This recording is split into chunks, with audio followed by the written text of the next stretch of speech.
আজকে আমি শেয়ার করব বরবটি দিয়ে মাছের ডিমের রেসিপি। স্বাদে গন্ধে অতুলনীয় এই মাছের ডিমের রেসিপিটা যদি একবার বানাও তাহলে গরম ভাতের সাথে আর কিছুই লাগবে না। অনেকে মাছের ডিমের আষ্টে গন্ধের জন্য মাছের ডিম খেতে চায় না। আমি যে পদ্ধতিতে আজকে মাছের ডিমটা তৈরি করব, এইভাবে তৈরি করলে মাছের ডিমের মধ্যে কোনো রকমের গন্ধ থাকবে না। সাথে বানাবো মাছের ডিমের পকোড়া, যে পকোড়াগুলো বিকেলবেলা সবাই মিলে আড্ডা দিতে দিতে সসের সাথে অথবা সন্ধেবেলা চায়ের সাথে খেতে দারুণ লাগে। নমস্কার বন্ধুরা, বেঙ্গলি ওভেনে তোমাদের সবাইকে স্বাগত জানাই। মাছের ডিমের রেসিপি দুটো তৈরি করার জন্য একটা প্যানের মধ্যে কিছুটা জল নিয়ে তার মধ্যে চা চামচের 4/1 হলুদের গুঁড়ো আর হাফ চা চামচ লবণ দিয়ে জলটা যখন গরম হয়ে গেছে তখন এর মধ্যে দিয়ে দিলাম মাছের ডিম। আমি এখানে 500 গ্রাম কাতলা মাছের ডিম নিয়েছিলাম, তার মধ্যে 300 গ্রাম ব্যবহার করছি, 200 গ্রাম রেখে দিয়েছি। ডিমগুলোকে 1.5 থেকে 2 মিনিট ভাপিয়ে নিতে হবে ফুটন্ত জলের মধ্যে। এইভাবে মাছের ডিম তৈরি করলে মাছের ডিমের মধ্যে যে একটা আষ্টে গন্ধ থাকে সেটা কিন্তু আর থাকবে না। আর মাছের ডিমের এই রেসিপিটা যে কোনো মাছের ডিম দিয়েই তৈরি করা যাবে। মাছের ডিমগুলোকে 2 মিনিট মতো ফুটিয়ে নিয়ে গ্যাসের ফ্লেমটা অফ করে দিয়েছি। এখন একটা ছাঁকনির সাহায্যে এগুলোকে ছেঁকে নিতে হবে। আমি একটা ছান্তার সাহায্যে এইভাবে জল থেকে ছেঁকে তুলে নিচ্ছি। সম্পূর্ণ ডিমটাই জল থেকে তুলে নিয়েছি। এখন এই ডিমগুলোকে ঠান্ডা করে নিতে হবে। ডিমগুলো ঠান্ডা হতে থাক, ততক্ষণ অন্য কাজগুলো এগিয়ে রাখি। এখানে নিয়েছি কিছুটা বরবটিগুলোকে ভালোভাবে ধুয়ে ছোট ছোট টুকরো করে কেটে নিয়েছি। এই বরবটির পরিবর্তে বেগুন দিয়েও একই পদ্ধতিতে তৈরি করে নিতে পারো, তবে বরবটি দিয়ে একবার বানিয়ে দেখো, খেতে কিন্তু দারুণ লাগে। এদিকে মাছের ডিমটাও একদম ঠান্ডা হয়ে গেছে। এর মধ্যে দিয়ে দিচ্ছি স্বাদ মতো লবণ, দিচ্ছি হাফ চা চামচ আদা রসুন আর কাঁচা লঙ্কা বাটা, দিচ্ছি 1 টেবিল চামচ পোস্ত, সাথে দিয়ে দেব ডিম। এখানে আমি যে পরিমাণ মাছের ডিম ব্যবহার করেছি তার জন্য অর্ধেকটা ডিম হলেই যথেষ্ট। ডিমটা ভালোভাবে মিশিয়ে নিয়ে অর্ধেকটা ডিম এর মধ্যে দিয়ে দিলাম। সাথে দিলাম কুচানো ধনেপাতা। আমার কাছে অল্প ধনেপাতা ছিল, যেটুকু ছিল সেটুকুই দিয়ে দিয়েছি। আর বাইন্ডিংয়ের জন্য দিয়েছি 1 টেবিল চামচ বেসন আর কিছুটা দিলাম কুচানো পেঁয়াজ। এখন সমস্ত উপকরণগুলো মাছের ডিমের সাথে খুব ভালোভাবে মেখে নিতে হবে। আর মাখাটা কিন্তু একটু মিহিভাবেই মাখতে হবে। তাই ডিমের মধ্যে যদি কোনো শক্ত লাম্পস থেকে থাকে সেগুলোকে হাত দিয়ে ভেঙে ভেঙে দিতে হবে। তারপর মাছের ডিমটাকে হাত দিয়ে এইভাবে একটু ফেটে নিতে হবে, যাতে ভাজার সময় মাছের ডিমগুলো খুব ভালোভাবে ফুলে যায় আর ভিতরটা ফ্লাফি হয়। আর খুব বেশি পাতলা করলে হবে না, এই রকম ঘনত্বের তৈরি করতে হবে। সব শেষে দিয়ে দিলাম কয়েক ফোঁটা পাতিলেবুর রস। এই পাতিলেবুর রসটাকেও ডিমের সাথে খুব ভালোভাবে মিশিয়ে নিয়েছি।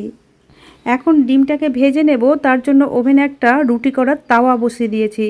এই তাওয়াতে ভাজলে কিন্তু খুব কম তেলে ডিমগুলো খুব সুন্দরভাবে ভাজা হয়ে যাবে। তার জন্য অল্প একটু তেল দিয়ে পুরো তেলটাকে প্যানের চারপাশে লাগিয়ে নিয়ে মশলা মাখানো ডিমটা এই তাওয়ার মধ্যে ঢেলে দিলাম। তবে সবটা কিন্তু দিইনি, কিছুটা ডিম রেখে দিয়েছি। ওই ডিমটা দিয়ে আমরা পকোড়া তৈরি করব। ডিমটাকে চামচের পিছন দিক দিয়ে পাতলা করে ছড়িয়ে দিয়ে চাপা দিয়ে দিয়েছিলাম 2 মিনিটের জন্য। আর এই সময় ফ্লেমটা কিন্তু একদম লোতে রাখতে হবে, যেহেতু কম তেলে ভাজা হচ্ছে তাই চাপা দিয়ে লো হিটে ভাজলে ডিমটা কিন্তু খুব সুন্দর করে ভাজা হবে। 2 মিনিট পরে ঢাকাটা খুলে ডিমটা উল্টে দিতে হবে, কিন্তু এইভাবে উল্টাতে গেলে ডিমটা ভেঙে যেতে পারে। তাই ছোট ছোট টুকরো করে উল্টাতে সুবিধা হবে। তার জন্য প্রথমে খুন্তির সাহায্যে ডিমটাকে দুভাগে ভাগ করে নিয়ে উল্টে দিলাম। বন্ধুরা, দেখি বুঝতে পারছো কত সুন্দরভাবে ওই পিঠটা ভাজা হয়েছে। বাকি পিসগুলো এই খুন্তির সাহায্যে কেটে নিচ্ছি। নিজেদের খুশি মতো যে কোনো শেপেই কাটতে পারো। আমি এইভাবে ত্রিভুজাকৃতি করে কেটে নিয়েছি। আর পাতলা করে ছড়িয়ে দেওয়ার কারণে ভিতর পর্যন্ত কিন্তু খুব সুন্দর করে ভাজা হয়েছে। আমি তোমাদের একটা ভেঙেও দেখিয়ে দেবো যে ভিতরটা কত সুন্দরভাবে ভাজা হয়েছে। ভাজা হয়ে গেছে, এখন প্লেটের মধ্যে তুলে নিয়েছি। এবারে যে ডিমটা রেখে দিয়েছিলাম ওই ডিমগুলো দিয়ে পকোড়াগুলো তৈরি করে নেব। তার জন্য ওভেনে একটা কড়াই বসিয়ে তার মধ্যে কিছুটা তেল দিয়ে তেলটাকে প্রথমে মাঝারি গরম করে নিতে হবে। খুব বেশি গরম করার দরকার নেই। তেলটাকে একটু কড়ার চারপাশে লাগিয়ে নিয়েছি। এখন যে মশলা মাখানো ডিমটা আগে থেকে রেখে দিয়েছিলাম ওই ডিমটাকে এইভাবে গরম তেলের মধ্যে বড়ির মতো ছোট্ট ছোট্ট করে দিয়ে দিতে হবে। আর ফ্লেমটাকে কিন্তু লো টু মিডিয়ামে রাখতে হবে। প্রথম দিকে ডিমগুলো খুব সফট থাকে, সেই সময় খুন্তি না লাগিয়ে যখন 1 থেকে 1.5 মিনিট পর নিচের দিকটা একটু সোনালি কালার ধরবে তখন উল্টে পাল্টে নিজের পছন্দের কালার করে ভেজে নিতে হবে। বন্ধুরা, দেখি বুঝতে পারছো পকোড়াগুলোর চারপাশেই কিন্তু সোনালি কালার চলে এসেছে, খুব ভালোভাবে ভাজা হয়ে গেছে। এখন আমি তেল থেকে তুলে নিয়েছি। আর কড়ার মধ্যে যে তেলটা আছে এর মধ্যে ডিমের কারিগুলো তৈরি করে নেব, কিন্তু এতটা তেল ব্যবহার করব না, তার জন্য কিছুটা তেল তুলে কমিয়ে নিয়েছি।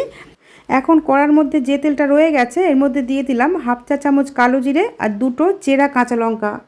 কালো জিরে আর কাঁচা লঙ্কার ফোড়নটা একটু ভেজে নিয়ে এখন এর মধ্যে দিয়ে দিচ্ছি কুচানো পেঁয়াজ। এখানে একটা মাঝারি সাইজের পেঁয়াজকে ছোট ছোট টুকরো করে কেটে রেখেছিলাম, সেই কেটে রাখা পেঁয়াজগুলো এই গরম তেলের মধ্যে দিয়ে একটু সোনালি করে ভেজে নেব। পেঁয়াজগুলো যখন বাদামি করে ভাজা হয়ে গেছে এর মধ্যে দিয়ে দিলাম 1 চা চামচ আদা রসুন আর কাঁচা লঙ্কা বাটা। আমি কিন্তু এখানে মশলা খুব কম ব্যবহার করেছি, চাইলে তোমরা মশলার পরিমাণটা বাড়িয়ে দিতে পারো। এই আদা রসুন আর কাঁচা লঙ্কা পেঁয়াজের সাথে একটু কষিয়ে নিতে হবে যাতে এর কাঁচা গন্ধটা চলে যায়।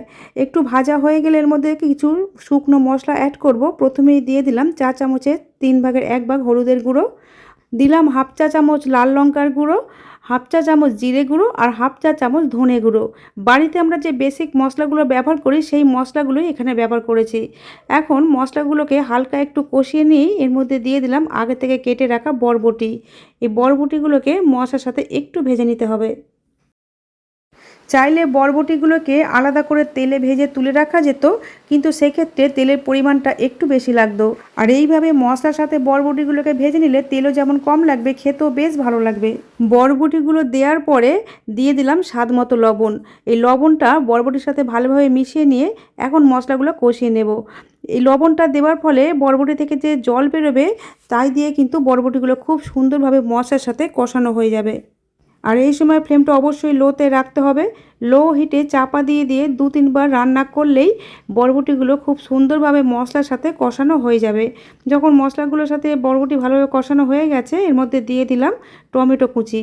এখানে একটা মাঝারি সাইজের টমেটোকে ছোটো ছোটো কুচি করে দিয়েছিলাম।